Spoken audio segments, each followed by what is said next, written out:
mokolo mwa lelo mozali mokolo oyo toyokani tosolola na bino mpe ezali na ebandeli ya mbula na yango okomboli ya baninga na bakonzi banso natombeli bino na babotama bino mobu molamu mwa sika nzambe oyo ayebi nyonso abatela bino abomba bino mpe apambola bino.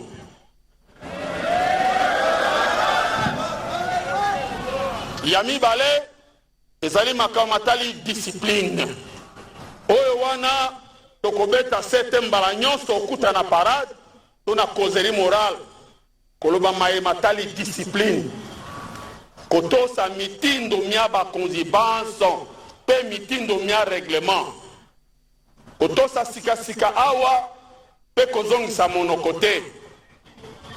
Agent de l'ordre ngonga nyonso kobatela kimia eza na se ya mbula to na se ya moi esengeli kobatela kimia.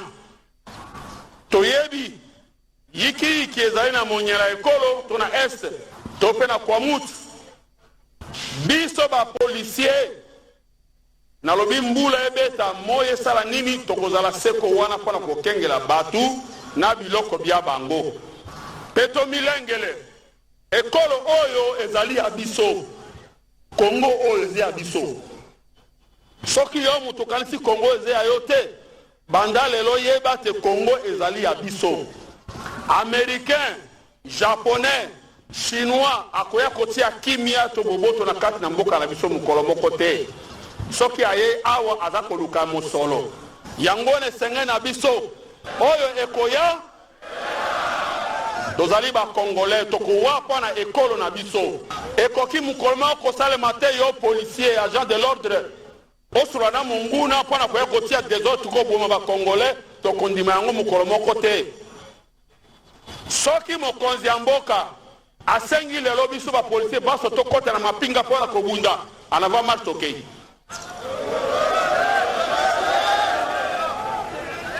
Soki mokonzi ya mboka alobi police bino nyonso bolata sokoto mapinga ya armée wana kobundela ekolo biso baso inde tokei.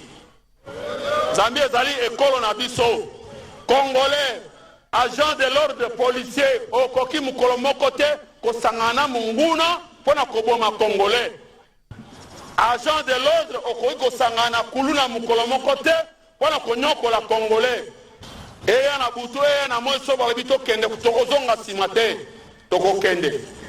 Bato bayebi mwa histoire muke soki boyebi makambo ya Japon babwakaka bombe atomique na Nagasaki na Hiroshima me ba japonais basila te ti lelo bazali elingi koloba ata babomi me bakongolais bakotikala mpe bakotonga mboka mpona yango tozala prêt kokolabore mokolo moko te na mutu mabe e batu mabe wana banani ezali batu oyo baza kosala contraire na mitindo to mpe na règlement e nazali kobenda matoi ya bakonzi banso kobanda na chef de section ti na ngai moko nalobaka na mokolo mwa yambo il a lieu de commander autrement.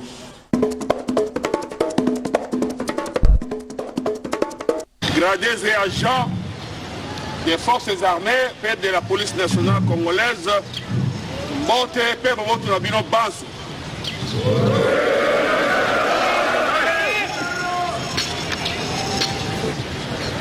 Kole pesa meli biso lelo, tokuta nabino na garnison ya Matadi.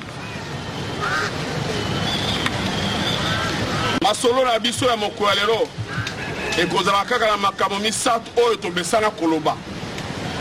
Ili koloba pasteur alobaka bongola motema bongola bizaleli esenge na biso pe koloba mokolo nyonso na libaku nyonso tokutana yango kopesa toli na bayebase bazali ose ya libeko ya biso. Eloko ya liboso ezali makambo matali discipline.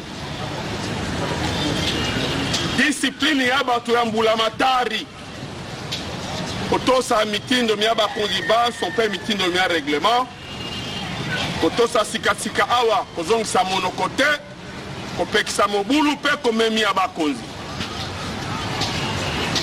Nakanisi boyebi na bolamu ndenge ya kubuka discipline na bokuse baye baboyi to baumeli kotosa maye mokonzi alobaki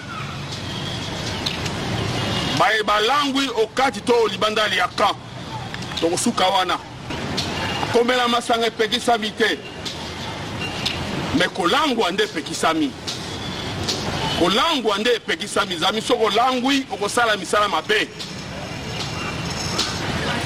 bozali awa armée na police bozali tata moko bokabwani kaka mama oyo aza na ministère ya défense mosusu na ministère ya intérieur biso ban toza na commandant suprême moko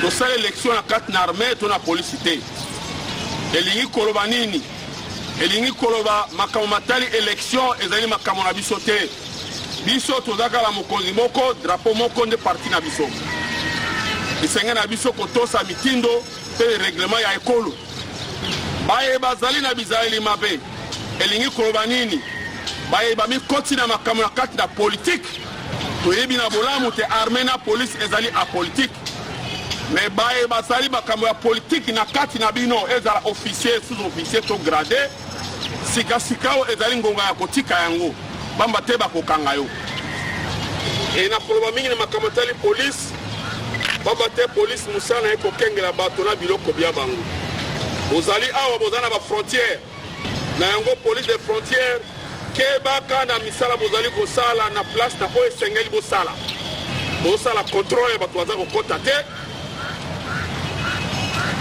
biloko eza na lufu eza na ango soki na ango bino nde boza kofacilite fraude ya mibale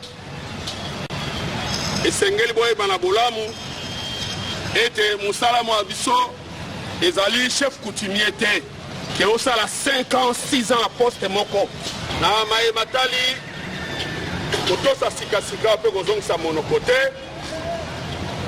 olingi toloba boye bayeba se bakotosa bayeba likolo bakonzi mokonzi okomemia to okorespecte moto ya se ce n'est pas pour dire ke nazali l'état général mosala ngai kofingaka bagénéral major to général de brigade to bacapitaine bale éducation wana ezali na mosala mwa soda te to mwa polisi te kofinga bayeba se ekolakisa na bokuse formation na yo soki biso armée na polisi to aplike règlement to aplike makambo nyonso oyo toyekolaka bacivile bakolanda biso discipline okota ya mboka bayeba koyi kosembola mboka ezala biso bayeba mapinga soki okotaki na mosala oyo lokola monoko ya mboka ke yaya na ngai alonga boni commissaire général ngai mpe nakenda kozwa pete ya colonel oponi adresse mabe polise to armée ezali ya mbu te ezali ya leta wana kosukisa natombe bino banso mobu molamu ya sika nzambe abatela bino botia bomoto liboso bobatela ekolo na bato na biloko bya bango kokola elobi mosala mwa biso etermine.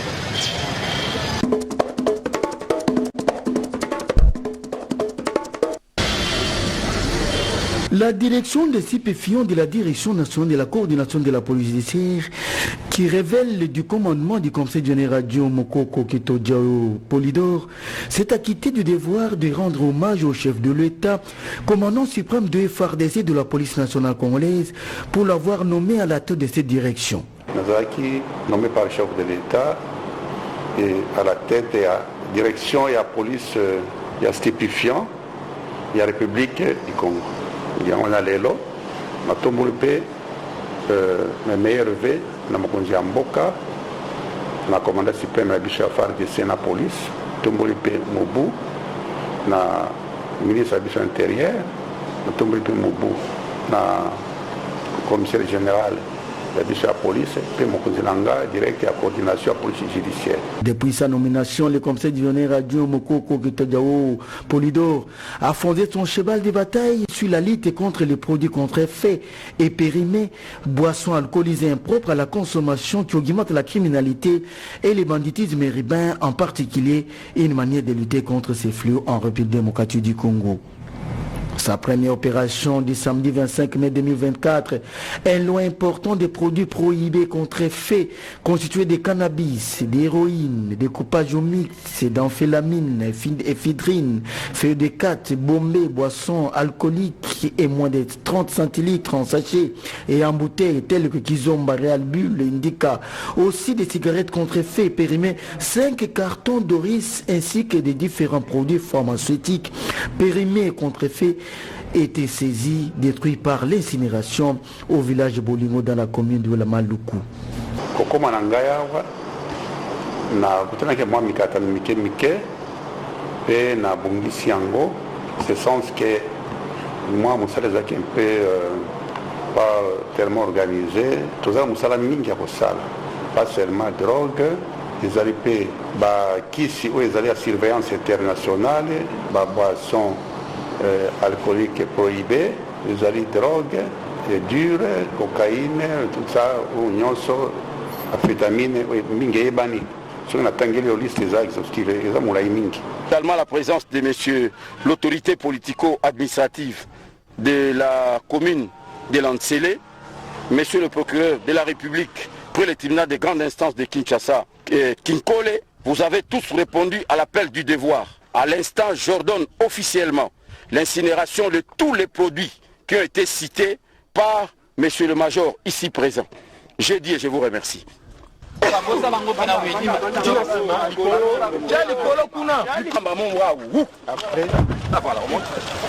Suite à l'expertise de la brigade antifraude de la DGDE en collaboration avec les cadres et agents de la direction des stupéfiants, ont intercepté un lot important de drogues dont les propriétaires non connus d'adresse fixe et en cavale. Ces drogues ont été détruites et incinérées au village de Bolingo dans la commune de Maluku en présence des autorités municipales. Na sanza oyo tukoleka na ya 9e mois Ganesi Bokaki, c'est pour la toute première fois direction oyo et saisir 3 kilos de cocaïne pure cocaïne au kakaoyuta na Brésil wana 3 kilos tongeo kotumba yango à présence d'une commission mixte auditorat militaire parquet ya cour d'appel police et quelques services de renseignement basés sur place. Tout ça, les PV, les yango, avant tout qu'il est testé, tout mignon, et on a monipé qui met les alliés. Retenez que la direction des stupéfiants est dotée de matériel moderne qui permettent de tester avec professionnalisme chaque type de drogue et adapter à la technologie actuelle. Le dernier événement qui a marqué la fin de l'année 2024, c'est la saisie de 5170 whisky et champagne contrefaits, fruit d'une opération ciblée exécutée d'une manière discrète. L'ami Balé, toute une opération de Kukanga, boisson contrefaite. Il y a un whisky, un moët, il y a un fabriqué, il y a la population a fait un toza kokende mpona kosala troisième opération ya liboso ezalaki cocaïne 103 kilo totumbaki yango ya mibale ezalaki 3877 bouteilles contrefaites ya baboisson alcoolique whisky na bavin ya lelo na tokondi kotumba kodétruire 5240 ya baboisson donc contrefaites. Tous ces produits nuisibles à la santé ont été détruits dans la commune de Lansele ce mardi 31 décembre 2024 sur ordre de l'avocat général près la cour de cassation de Kinshasa Matete, maître Jean-Claude Bachieba Mayassi. La direction nationale de stupéfiants au sein de la coordination de la police judiciaire a le réel plaisir d'avoir réussi à saisir plus de 5170 bouteilles de whisky, champagne contrefait. À cette occasion, nous invitons Monsieur le procureur général pour ordonner l'incinération de ces produits contrefaits. Merci beaucoup, Monsieur le Major Ntsaka Michel. Il y a 2 semaines durant, Monsieur le procureur général, près la cour d'appel de Kinshasa Matete, avait reçu une correspondance émanant le général chargé de stupéfiants qui lui tenait informé de la saisie de 5170 170 bouteilles contrefaites, whisky, champagne et bien d'autres. Dans cette correspondance, Monsieur le Général a sollicité auprès de Monsieur le Procureur Général l'autorisation de pouvoir procéder à la destruction de toutes ces bouteilles contrefaites. Chose qui a été faite. Monsieur le Procureur Général a répondu positivement. Voilà pourquoi nous nous retrouvons aujourd'hui en ces lieux. Et sur ces faits, avant d'ordonner, je tiens d'abord à remercier le travail que la police nationale congolaise, à travers votre structure, est en train d'abattre. Cela montre à suffisance que vous avez la confiance de la population et vous devez la mériter. Et ce travail qui aujourd'hui fait l'objet d'une large diffusion ne sera jamais oublié. Voilà pourquoi nous vous réitérons également nos félicitations et continuer de l'avant pour rendre honneur à notre pays, la République démocratique du Congo.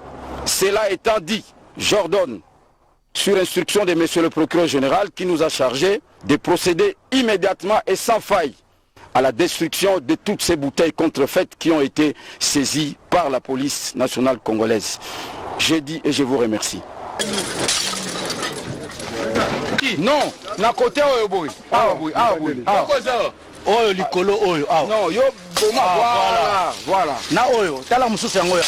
Le conseil divisionnaire adjoint Mokoko Kitadio Polydor a représenté la République démocratique du Congo aux assises de Johannesburg en matière spécifique pour permettre la professionnalisation et la modernisation du travail.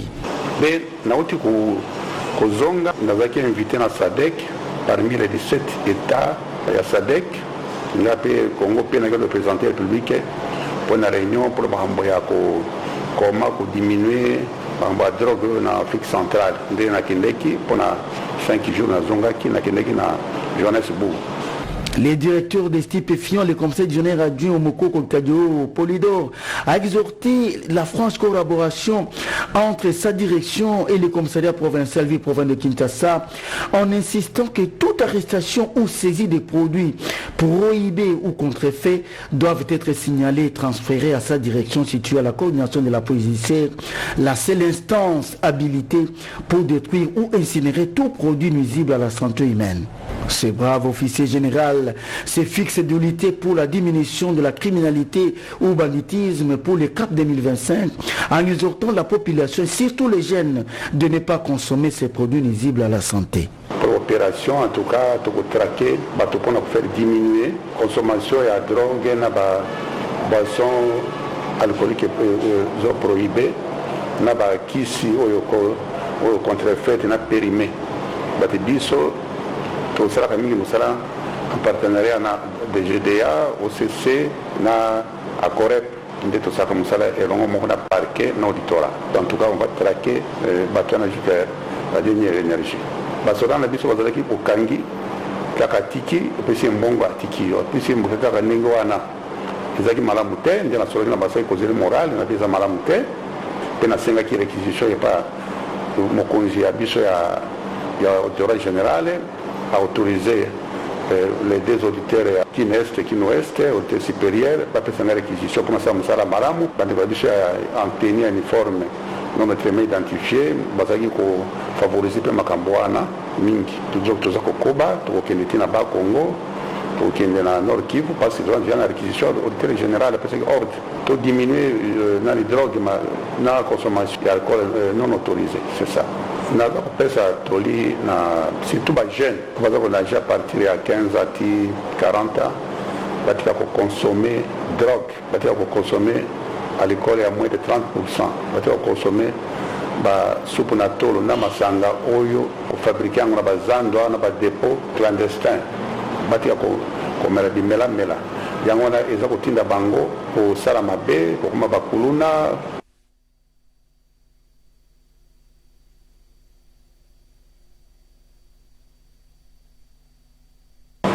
Kisa bateau, Kobeta bateau, je vous remercie.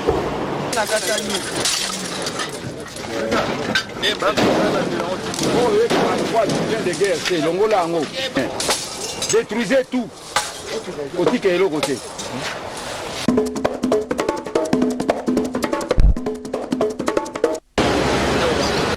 C'est ce vendredi 20 décembre 2024 est intervenue la cérémonie officielle d'édition Judo Police sous l'égide du commissaire général adjoint en charge d'appui et gestion, les commissaires divisionnaires Jean Bosco Galenga, du coordonnateur national du Judo Police, Maître Yale Loti Kalebo, en présence du commandant de la Légion nationale d'intervention, les commissaires divisionnaires adjoints Kabeya Tiani Manya Mike, dans la salle du centre de Judo Police, situé au commissariat général de la police nationale congolaise à Kinshasa.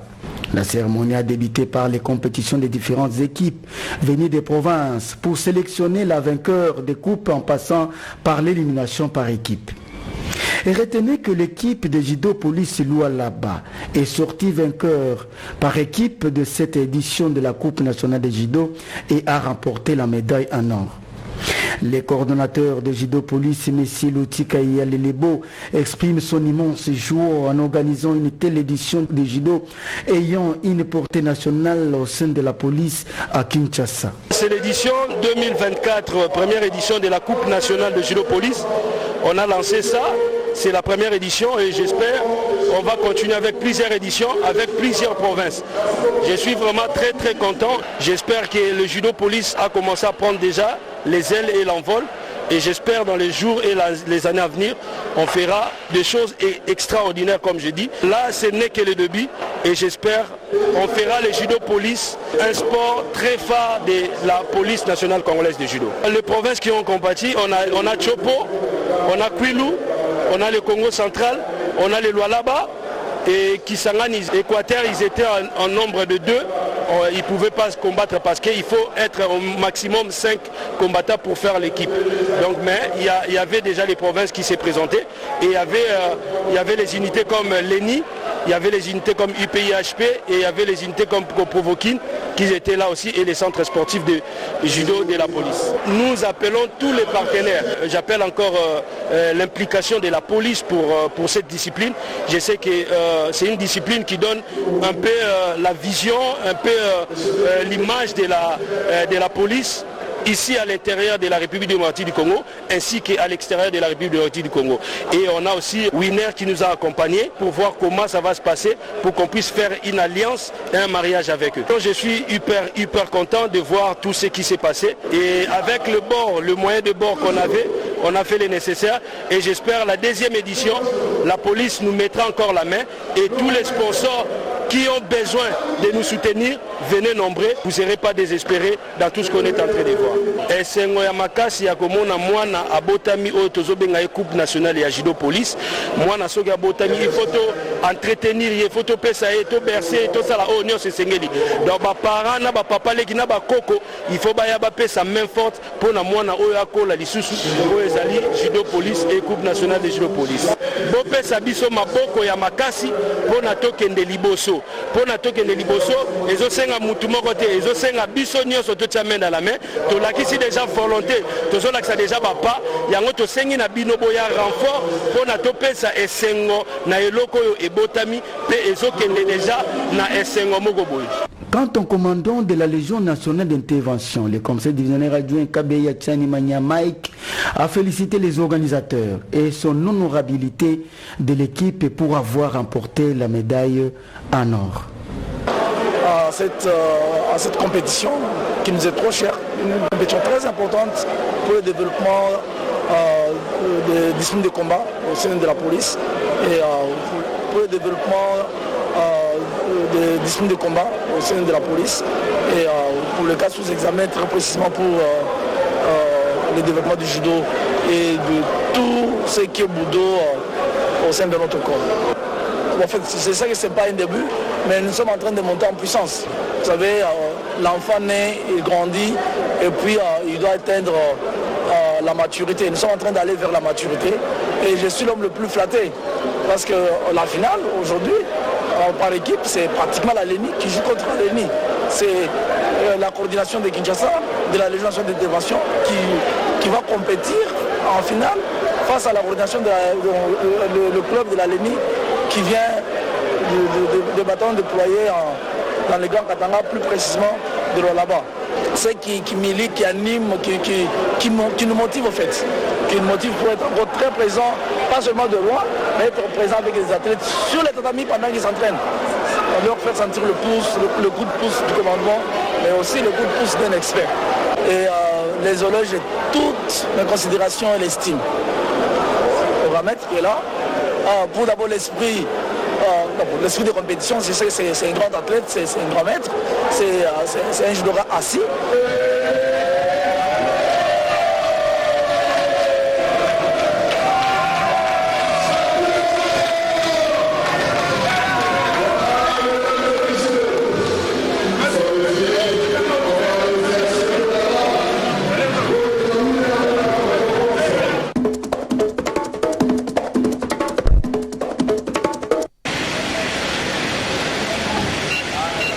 Chapeau à la police nationale congolaise dans sa branche de la coordination de la police judiciaire à travers sa direction des télécommunications et nouvelles technologies en collaboration avec la commission permanente de suivi des victimes des vols des appareils mobiles COPSVAM en sigle qui a procédé ce mardi 31 décembre 2024 à la restitution d'un lot important d'appareils mobiles volés à leurs propriétaires dans la salle des réunions de la police judiciaire à Kinshasa-Gombe. Le directeur Léon Panzou, coordonnateur adjoint de la COPSVAM, a prodigué quelques conseils aux victimes pour ne plus tomber dans les pièges des voleurs. Grâce aux avancées des nouvelles technologies et à l'expertise des agents de cette direction, les victimes ont récupéré leurs appareils. Les propriétaires des téléphones volés n'ont pas manqué d'exprimer leur joie au micro de la presse police. La police judiciaire n'a porté plainte. La personne qui téléphone à niveau université n'a porté plainte. La police judiciaire a accepté que nous avons orientation et procédure dernier Konika. Malin, mais on était là en train toujours de surveiller, de vérifier toujours le serveur. Quand est-ce que le numéro sera placé dans le téléphone? Et une fois placé, SIM le téléphone, on m'a contacté pour procédure, il y a recherche et Moutouana. Et du coup, tu trouvé Moutongo, malheureusement pour lui, c'était un reseller. Mais là, heureusement, moi j'ai récupéré mon bien. Et il y a son maki, il y a perdre. Donc on sait exactement dans le bateau, on a un téléphone, on a un corps, sans garantie. Donc évitons de faire ça. Évitons vraiment de faire ça, sinon vous finir au sous-capable. C'est la même situation qu'il y a sur Kinamou. Merci beaucoup à la police judiciaire, merci beaucoup à la police RDC pour le soutien et aide à la solution. Oui, il arrivait qu'il n'a perdu le téléphone. Je l'ai retrouvé même pas, je ne sais pas, parce qu'il a bougé le téléphone. Alors, il travaille à Kawa, il était dans le solo, il a et des canons kabongo. Maintenant, on a bongi si la bengi, la tuni, la c'est vraiment la circulation et au monde, avec la teyaka, sur un carton, et là, ça va être du manion sur yaka nango. Je pense bien que comme on a la sur naïe, service arrive vraiment bien, bah y a un peu bien. Na côte ici, na pesi bango numéro, na pesi bango carton, bah sur ba numéro, c'est qu'il y a pas soit.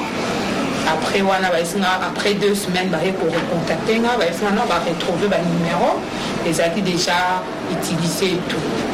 Avant dit, après quelques temps, on peut un numéro, tout ça et là, on a solo, on a déjà bien fait. Donc quand tu contactes naïe, on va jouer relève et on continue la recherche.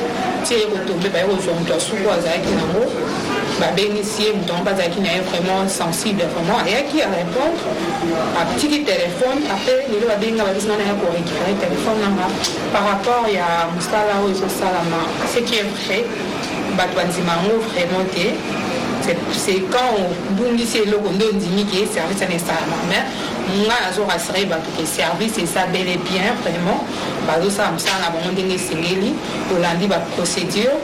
Aujourd'hui, présent patience, parce qu'il a salé 2 mois, il y a patience, dans Zélaki. Donc, aujourd'hui, patience, parce que ça procédure mon bon. Il va jouer la tiba de leur téléphone. Pressé de foutre en amont le remonter. Il faut patienter, car au bout de ces locaux, au patienter, au tigre, bon, autant de ça, on a bango, ce que mon ami babé n'a pas toujours. Comment ce que l'eau, mon état style, mon bébé Sami, ça a toujours signé, ce que si tout le monde signale mon bébé Sami, bon, la recherche, ça va vraiment. vraiment on a un résultat où vraiment vous hésitez vous avez un casier judiciaire vous tournez service il y a des policiers en place par exemple nous derniers au salle